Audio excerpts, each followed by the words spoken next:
नमस्ते सबैजनालाई। सन्चै हुनुहुन्छ? आजको भिडियोमा यदि हजुर जापान आउने सोचमा हुनुहुन्छ भने यो भिडियो हजुरहरूको लागि हो है। यदि जापान आउने तयारी गरिराख्नु भएको छ भने जापान आउनुभन्दा अगाडि नेपालमा गर्नुपर्ने तयारीको बारेमा आज हामी कुरा गर्नेछौँ। सर्वप्रथम जापान किन आउन लाग्नु भएको, किन जान लाग्नु भएको भन्नेको एउटा उद्देश्य बनाउनुस्। हजुर के उद्देश्यले जापान जान लाग्नु भएको छ हैन? त्यसपछि लङ टर्मको लागि जापान जान लाग्नु भएको हो कि त्यसपछि आएर सर्ट टर्म कामको लागि मात्र जापान जान लाग्नु भएको हो भन्ने चाहिँ एउटा यो चाहिँ तपाईले पहिले नै चुज गर्नुपर्छ के। यो चुज गरिसकेपछि सजिलै आफ्नो चाहिँ फ्युचर प्लान गर्न सजिलो हुन्छ है। त्यसपछि अब यदि तपाईँ जापानमा लङ टर्म बस्न चाहनुहुन्छ भने चाहिँ student visa is the best हैन। त्यसपछि तपाईँ चाहिँ यदि कामको लागि मात्रै 4-5 वर्ष त्यस्तै सर्ट टर्मको लागि चाहिँ जापान चाहन लाग्नु भएको छ भने चाहिँ एसएसडब्ल्यू भिजाबाट आउँदा पनि बेस्ट हुन्छ है। त्यसपछि अर्को के भनेको चाहिँ जापान आउन लागि चाहिँ तपाईँले 1 वर्ष चाहिँ राम्रोसँग जापानिज भाषाको त तयारी गरेर आउँदा एकदम बेस्ट हुन्छ कि। किनभने तपाईँ एसएसडब्ल्यू भिजामा पनि तपाईँले चाहिँ सम्बन्धित ठाउँको भाषा राम्रोसँग सम्बन्धित ठाउँमा युज हुने भाषा चाहिँ राम्रोसँग पढेर आउनुभयो भने कम्युनिकेसन पनि अब कम्पनीको स्टाफहरूसँग पनि तपाईँ कम्युनिकेसन गर्न सजिलो हुन्छ र आफ्नो जीवन स्तरमा पनि युज हुने शब्दहरू युज गरेर तपाईँको चाहिँ लाइफस्टाइल अझै राम्रो हुन्छ है। अब स्टुडेन्ट भएपछि त लगभग अब 3-4 वर्ष राम्रोसँग पढ्नु नै पर्छ। जापान आएपछि नि नेपालमा 1 वर्ष पढ्यो भने चाहिँ यहाँ आउँदा अरू साधारण तपाईँको होइन अब साधारण युज हुने शब्दहरू चाहिँ तपाईँले जानेर आउनुभएको हुनाले चाहिँ यहाँ कम्युनिकेसन गर्न धेरै कुरामा सजिलो हुन्छ। त्यसपछि अब स्टुडेन्ट भएपछि लगभग अब तपाईँले 4 वर्ष पढेपछि बल्ल वर्किङ गर्ने, 3-4 वर्ष पढ्नु नै पर्छ। पढेपछि तपाईँले बल्ल वर्किङ गर्ने हो। त्यही भएर चाहिँ नेपालमा 1 वर्ष चाहिँ राम्रोसँग पढेर राम्रोसँग चाहिँ जापानिज आफूले चाहिँ हल्का सिम्पल जापानिजहरू आउन सक्ने भएर चाहिँ आउँदा चाहिँ बेस्ट हुन्छ है। अनि अर्को भनेको चाहिँ एउटा म्यानर भन्ने हुन्छ होइन।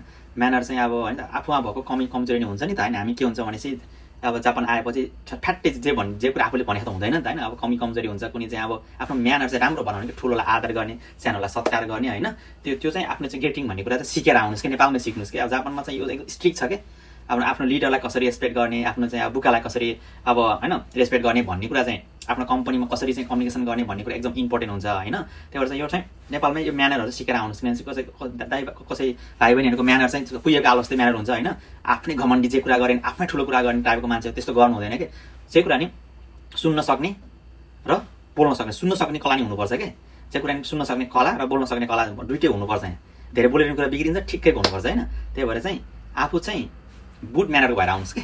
त्यसपछि अर्को भनेको चाहिँ एकदम इम्पोर्टेन्ट छ यो 1, 2, 3, 4 लास्टको 5 छ नि। 5 भन्ने विदेश जुन ठाउँमा जाँदा पनि अब जे गर्दा पनि एकदम इम्पोर्टेन्ट छ कि।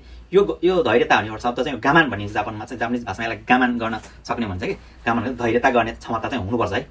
जे कुरा पनि धैर्य गर्न सक्ने भएर आउनु पर्यो जापान आउनु चाहिँ। जापानमा सबै कुरा आफूले सोचेको त कहिल्यै हुँदैन कि होइन।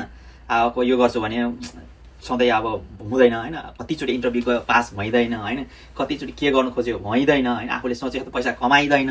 अनि टेन्सन मान्छे हुन्छ, डिप्रेसन जान्छ। त्यसपछि मान्छेले सुसाइड गर्ने केसहरू पनि छन् नि त होइन। त्यो भएर यस्तो कुरा चाहिँ मेन्टालिटी चाहिँ स्ट्रङै भएर आउनुपर्छ क्या। धैर्यता गामन गर्ने सक्ने क्षमता भएर जापान आउँदा तपाईँको फ्युचर अझै राम्रो हुन्छ होइन। के छ भनेपछि यो 5वटा पोइन्ट चाहिँ मैले भनेको 5वटा पोइन्ट तपाईँले चाहिँ राम्रोसँग बुझेर यसलाई चाहिँ युज गरेर यहाँ आउनुभयो भने जापान फेरि एकदम सजिलो छ क्या। यति कुरा चाहिँ मेन्टालिटीमा स्ट्रङ भएर सबै कुरा चाहिँ स्ट्रङ भएर आउनुभयो भने यहाँ जापानमा चाहिँ तपाईँले जे सोचे अनुसार नै जान्छ कि तपाईँको लाइफ जे कुरा चाहिँ राम्रो हुन्छ। त्यही भएर जापानमा सक्सेस हुनु छ भने चाहिँ आफ्नो जापान आउने उद्देश्य लङ टर्म बस्ने कि सर्ट टर्म बस्ने, कुन भिजामा आउने, त्यसपछि एउटा चाहिँ आफ्नो म्यानर भयो, त्यसपछि आएर धैर्यता। यति कुरा चाहिँ तपाईँले नेपालमै यसको लागि चाहिँ तयारी गरेर आउनुभयो भने तपाईँले जापानमा चिल गर्न सक्नुहुन्छ। आजको भिडियो हेरेर यो भिडियो सबैजनालाई सेयर गर्नु होला है। जो चाहिँ जापान आउन लाग्न तयारी गर्नुभएको छ उहाँले त यो भिडियो नछुटाइकन हेर्नु होला। Thank you very much. By by.